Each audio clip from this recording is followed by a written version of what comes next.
네, 이렇게 간밤에 있었던 소식들 함께 체크해 드렸는데요. 시장 상황 마무리 분위기 어땠을지 살펴보겠습니다. 김민아 앵커 시장 마감 상황 전해주세요.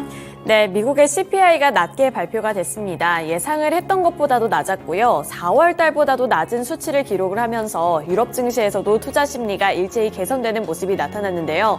이렇게 연준의 금리 동결 이 부분에 대한 확률이 더 높아지게 되면서 시장에도 훈풍이 불어들었습니다.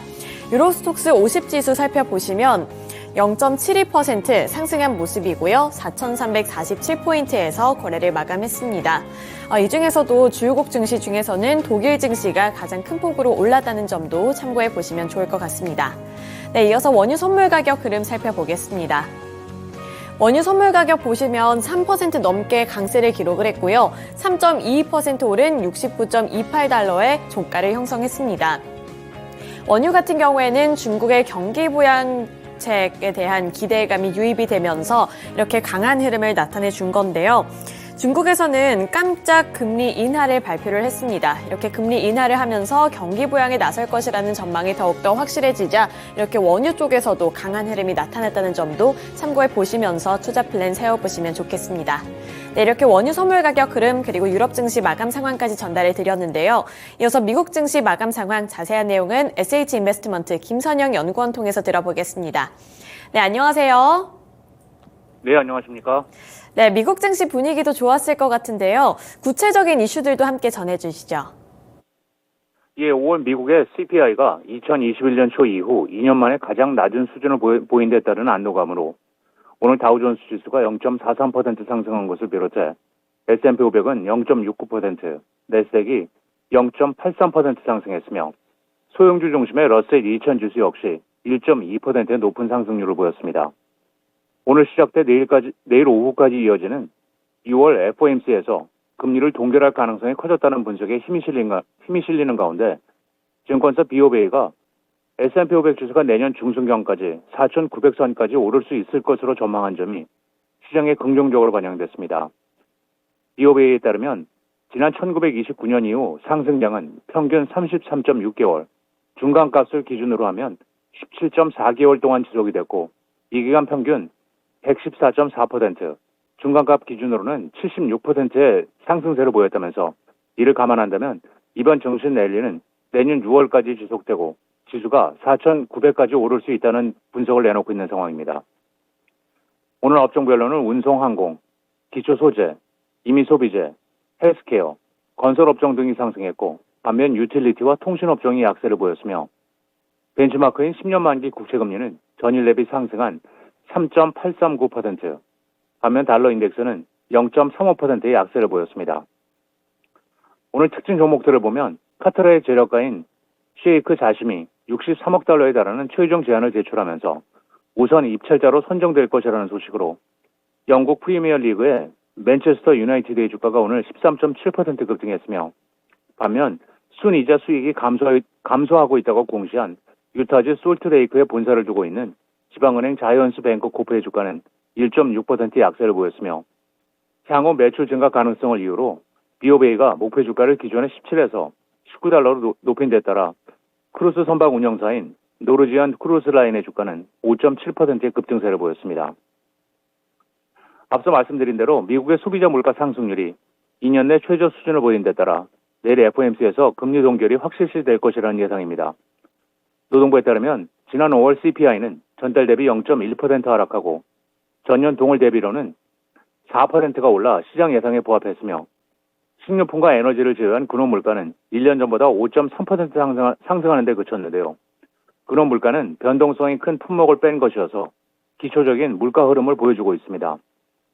오늘 선물시장에서는 연준이 이번 FOMC 정례회의에서 금리를 동결할 확률을 약 94% 이상으로 점치는 가운데 지난달 에너지 상품이 5.6%, 에너지 서비스가 1.4%, 휘발유 가격이 5.6% 각각 하락했던 반면 식료품 가격은 0.2%, 주거비용이 0.6%의 상승세를 유지했고 시장 전문가들은 연준이 내일 이른바 매파적인 금리 동결에 나설 것이라는 예상을 내놓고 있는 가운데 이는 연준이 6월에는 금리를 동결하겠지만 7월에 25베이시스 포인트나 50베이시스 포인트를 다시 올려 인플레이션 대응에 나설 수도 있다는 관측이라는 분석입니다. 최근 주식시장의 랠리가 지난 2008년 3월에서 6월을 생각하게 한다면서 주식 투자에 신중할 것을 JP모건이 권유했다는 소식입니다. JP모건은 연준의 공격적인 금리 인상과 은행권 위기에 따른 신용 위축, 상업용 부동산 리스크 등을 언급하면서 경기 침체에 빠졌거나 경기 침체가 임박했을 때 징후들이 경제에 나타나고 있다고 지적하면서 최근 시장의 랠리는 지난 2008년 3월에서 6월까지의 기간이 떠오른다면서 주식 투자에 신중할 것을 권했습니다. 지난 몇 달간 지역은행의 파산은 2008년 3월 투자은행인 베어스탄스의 파산과 유사하다면서 시장에서는 위기가 있었지만 정책적 대응으로 위기가 해소됐다고 판단하는 듯 하다면서 2008년에도 3개월간은 안정적인 주식 랠리가 있었다고 설명하면서 1980년대 이후 연준이 금리 인상을 마친 후 1년 1개월 이후 경기 침체가 시작됐다고 경고하며 이번에 연준의 금리 인상이 끝나고 미국 경제가 경기 침체를 피하기 위해서는 많은 기적이 필요하다고 강조하고 있습니다. 증권사 UBS가 최근 수요 둔화와 주가 상승을 이유로 투자 의견을 매수해서 중립으로 낮춘 데 따라 오늘 애플이 시장의 랠리에 동참하지 못하고 0.6%가 하락한 183달러 30센트의 거래를 마쳤습니다. UBS는 전반적인 수요 둔화가 애플 매출의 전반을 차지하는 아이폰의 판매에 영향을 미칠 것이라면서 최근의 주가 상승을 감안한다면 현 주가 상황은 불리한 위험 보상 수준으로 분석했는데요. UBS의 스마트폰 설문조사에 따르면 아이폰에 대한 1년 내 구매 계획이 6개월 사이에 감소한 것으로 나타났고 올 하반기 판매는 1에서 2% 감소, 맥 컴퓨터의 매출은 3에서 5% 감소할 것을 전망하면서 일부 신흥 시장에서는 아이폰의 판매가 늘고 있지만 아이폰 전체 수요의 약 70%를 차지하는 주력 시장인 미국과 중국 그리고 유럽의 3월 분기 수요가 7.5%가 줄어들었다고 지적하고 있습니다. 마지막으로 내일은 노동부의 5월 생산자 물가지수인 PPI가 발표되고 시장 예상은 전달 대비 0.1% 하락이며 전년 동기 대비로는 1.5% 상승할 것으로 예측하고 있으며 이어 에너지청의 주간 원유 재고, 모기지 은행협회의 주간 모기지 신청 건수가 발표되고 레나 코퍼레이션을 시작으로 코다 옥토퍼스 그룹, RF 인더스트리즈, IDW 미디어 홀딩스, 그리고 안테릭스 코퍼레이션이 지난 분기 실적을 발표합니다. 네, 이번에 발표된 소비자 물가지수에 이어서 생산자 물가지수인 PPI까지 발표가 된다는 점도 참고해 보시면 좋을 것 같습니다. 오늘 말씀 고맙습니다. 네, 감사합니다. 네, 이렇게 유럽 증시에 이어서 미국 증시 마감 상황까지 전달해 드렸고요. 이어서 어제 우리 증시는 어떻게 마감을 했는지 살펴보도록 하겠습니다. 국내 증시 어제는 좋은 하루를 마감을 했습니다. 코스피 지수도 결국에는 상승한 채로 거래를 마쳤는데요. 변동성은 상당히 강했지만 결국 0.33% 상승률을 나타내면서 2,637포인트에 마감을 했습니다. 외국인과 기관의 동반 매수세가 크게 들어왔고요. 여기에 이어서 금융투자형 매수 물량도 4천억 원 넘게 들어왔다는 점도 참고해 보시면 좋을 것 같은데요. 업종별로 어떠한 섹터들이 주목을 받았는지 함께 더 자세하게 살펴보겠습니다. 네, 우선 전기전자 섹터에서는 반도체주들이 다시 한번 튀어 올랐습니다. 삼성전자가 1.41% 급등을 했고요. 삼성전자보다도 SK하이닉스가 굉장히 강한 흐름을 나타냈는데요. 4% 넘게 오른 채로 거래를 마감했는데 11만 9,500원의 마감가를 형성했습니다. SK하이닉스 그리고 삼성전자를 향한 증권가의 분석 그리고 전망은 계속해서 좋게 나오고 있습니다. 전 SK하이닉스 같은 경우에는 1년 2개월 만에 12만 원 선을 터치하기도 했었는데요. 장중에는 12만 100원까지 올라서면서 52주 신고가를 경신했습니다. 증권가에서도 이렇게 SK하이닉스를 좋게 바라보고 목표 주가를 줄줄이 상향하고 있는데요. 가장 높게 제시됐던 금액이 15만 원으로 제시가 됐다는 점도 참고해 보시길 바라겠습니다. JP모건은 인공지능 서버와 D램 등 이 평균 판매 단가 회복에 따른 실적 개선이 예상이 된다면서 이 재고 감소 효과가 시작될 것으로 전망하며 이렇게 반도체주들을 향한 긍정적인 전망을 또 한 번 제시하기도 했는데요. 따라서 SK하이닉스가 4% 넘는 강세 흐름을 기록했다는 점도 참고해 보시길 바라겠습니다. 또 삼성전자도 1.41% 강세를 기록하면서 72,000원의 종가를 기록했습니다. 삼성전자도 증권가에서는 목표 주가를 줄줄이 상향을 하고 있는데 그중에서 가장 높게 제시를 했던 곳은 KB증권이었습니다. KB증권에서는 기존의 85,000원이라는 목표 주가를 이번에는 95,000원까지 상향 조정했는데요. 이러한 부분들까지 참고해 보시면서 삼성전자의 주가 양상까지 파악해 보시면서 투자 포인트를 잡아보시면 도움이 되지 않을까 싶습니다. 네, 이어서 운수창고 섹터 살펴보겠습니다. 운수창고 섹터에서도 최근 들어서는 이 안에 있는 종목들이 많이 돌아가면서 상승폭을 켜내고 있는데 어제 시장에서의 주인공은 항공주들이었습니다. 대표적인 종목으로 대한항공이 있는데요. 대한항공이 3.54% 급등을 했고요. 23,400원의 종가를 형성했습니다. 장 초반에는 비교적 지지부진한 흐름이 나타났지만 마감때 가서 오후장에서 급격하게 상승하는 흐름을 나타내줬는데요. 한 주간의 흐름 보시면 4%의 수익률을 나타내고 있고 이 세 달 사이에 수익권에 들어갔다고 보시면 좋을 것 같습니다. 그 전까지는 여전히 지지부진한 흐름을 나타내면서 수익률보다는 손실을 기록하고 있었던 종목인데 최근 들어서 코로나19가 끝나고 이렇게 좀 효과가 반영이 되고 있다는 점을 참고해 보시면 되겠습니다. 항공주들이 어제 이렇게 강세 흐름을 나타냈던 이유는 5월에 이 코로나19 이후 항공 운항 횟수가 가장 높게 기록이 됐기 때문인데요.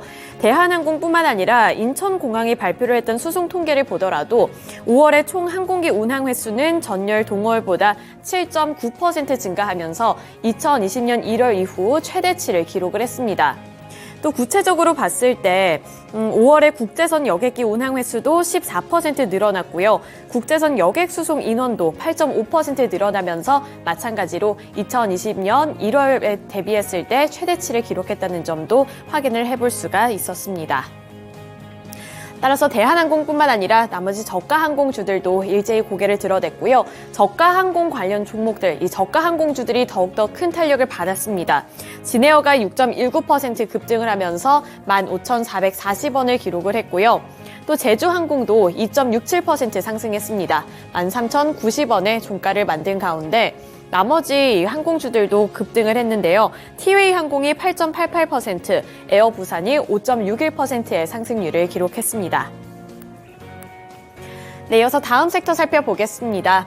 보시면 이 2차전지 셀업체들은 상대적으로 부진한 흐름을 나타냈는데요. LG 에너지솔루션은 0.82% 하락을 했고요. 삼성 SDI는 0.27%로 소폭 상승하는 데 그쳤습니다. 또 LG화학은 1% 넘게 하락을 하면서 그동안 올랐던 것에 대한 차익 실현 매물을 뱉어내는 모습까지 연출을 했습니다. 이렇게 2차전지 셀업체들은 상대적으로 부진한 흐름을 나타냈지만 2차전지 소재 종목들이 코스피 시장에서도 많이 오르는 모습이 나타났는데요.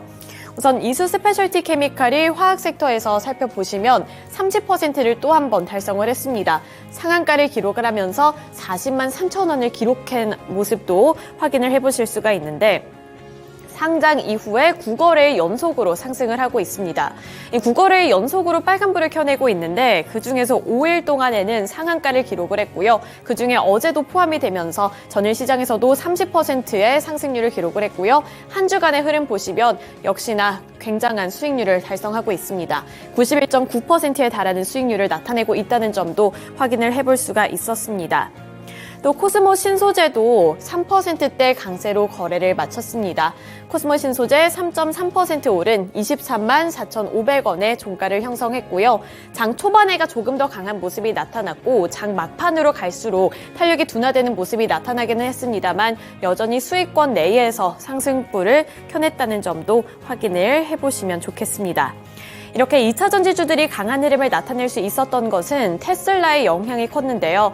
테슬라가 그 전에 11거래일 연속으로 상승하고 있다는 점까지 투자자들을 놀라게 했었는데 어제는 무려 12거래일 연속으로 상승 흐름을 나타내고 있다는 점이 또 한 번 투자자들을 놀래키면서 이렇게 2차전지주들 쪽으로 매수세가 유입이 됐습니다. 네, 이어서 코스닥 시장 살펴보겠습니다. 코스닥 지수도 마찬가지로 강한 흐름을 지속했습니다. 3거래일 연속 상승을 했고요. 1%대 강세를 기록했습니다. 1.25% 상승률을 나타내면서 결국에는 895포인트에서 마감을 했는데요. 900포인트 선을 눈앞에 두고 있는 만큼 기대감도 높아지는 분위기였습니다. 업종별로 하나하나 뜯어보겠습니다. 2차 전지주들 에코프로 BM 5.4% 급등을 했고요. 또 에코프로도 8.24% 상승률을 나타냈습니다. 하지만 LNF가 여기서 홀로 하락하는 모습을 나타냈는데요. LNF는 1.23% 하락하면서 28만 1,500원의 종가를 형성했고요. 조금은 쉬어가기 장세 흐름이 나타났습니다. 반면에 에코프로 BM은 5.4% 급등세를 나타내면서 28만 3,000원을 기록을 했고요. 막판에 이렇게 급등하는 양상을 나타냈습니다. 에코프로도 보실까요? 에코프로도 8.24% 강세를 기록하면서 74만 9천원의 종가를 형성했고요. 70만 원 선을 이탈을 했었는데 우려감을 일축시키는 듯 에코프로의 주가가 70만 원 선을 다시 뚫어내고 74만 원 그리고 75만 원 선까지 바라보고 있는 상황입니다. 마찬가지로 오후장에 가서 더욱더 탄력적이었다는 점까지 참고해 보시길 바라겠습니다. 네, 이어서 반도체주들 살펴보시죠. 반도체주들도 코스닥 시장에서 훈풍이 불어들면서 굉장히 강한 모습을 나타내줬습니다. 반도체주들 보시면 대체적으로 다 빨간불을 켜내고 있는 모습이고요. 미국에서 필라델피아 반도체 지수가 3% 넘는 강세를 기록했다는 점, 그리고 미국에서 우리나라가 중국으로 수출을 하는 것을 통제했었는데 그거를 이제 유예 조치를 했다는 점까지 부각이 되면서 강세를 나타냈습니다. 이렇게 두 가지 모멘텀을 안고서 코스피 시장에서도 반도체 투톱이 일제히 강한 흐름을 나타낸 가운데 코스닥 시장에서도 이렇게 중소형주들까지 전반적으로 빨간불을 켜내는 모습이었고요. HPSP가 4.86%, 동진세미캠이 1.08% 급등을 했습니다. 또 하나마이크론도 1.49%, SFA 반도체도 0.17% 소폭 올랐습니다. 또 서울 반도체가 2.46%, 유진테크가 3.77% 급등하는 양상을 나타냈고요. 나머지 관련 종목들도 대체적으로 이렇게 상승한 채로 거래를 마감을 했습니다. 네, 마지막으로 운수장비 섹터 살펴보겠습니다. 운수장비 섹터 내에서도 자동차 부품주들이 또 상승 마감에 성공을 했는데요. 하나하나 살펴보시죠. 모트렉스가 5.97% 급등을 했고요. 6% 가까이 되는 상승률을 기록을 하면서 21,300원을 기록했습니다. 장 초반부터 급등을 하는 양상을 나타냈고 그 이후부터는 나름대로 견조한 주가 양상을 나타냈다는 점도 확인을 해보실 수가 있는데요. 이 모트렉스뿐만 아니라 아진산업도 1.93%로 2% 가까이 되는 상승률을 나타냈습니다. 앞서 코스피 시장에서 살펴보지는 못했지만 현대모비스 같은 경우에도 굉장히 강한 탄력을 받아 나갔는데요. 이렇게 일부 자동차 부품주들이 상승세를 나타냈습니다. 코스피에서는 앞서서 현대모비스가 대표적이었다고 말씀을 드렸고요. 현대차가 이 8조 원 규모 가까이 되는 리쇼어링을 발표를 했다는 점을 기억해 보셔야 될 것 같은데요. 이런 호재 소식이 이번에 어제 시장에까지 반영이 되면서 이렇게 자동차 부품주들까지도 매수세가 유입이 됐고요. 또 국내 전기차 분야에 현대차가 투자를 하겠다고 밝혔다는 점, 이 전기차 부품 공장과 관련해서 몇 주 전에 또 호재 소식을 안고 왔다는 점까지 기억해 보시면서 자동차 그리고 자동차 부품에 관심을 갖고 계신 분들은 참고해 보시면 좋을 것 같습니다. 네, 이렇게 코스피 시장 그리고 코스닥 시장에서의 특징주들까지 함께 알아봤고요. 지금까지 마감 상황 전달해 드렸습니다.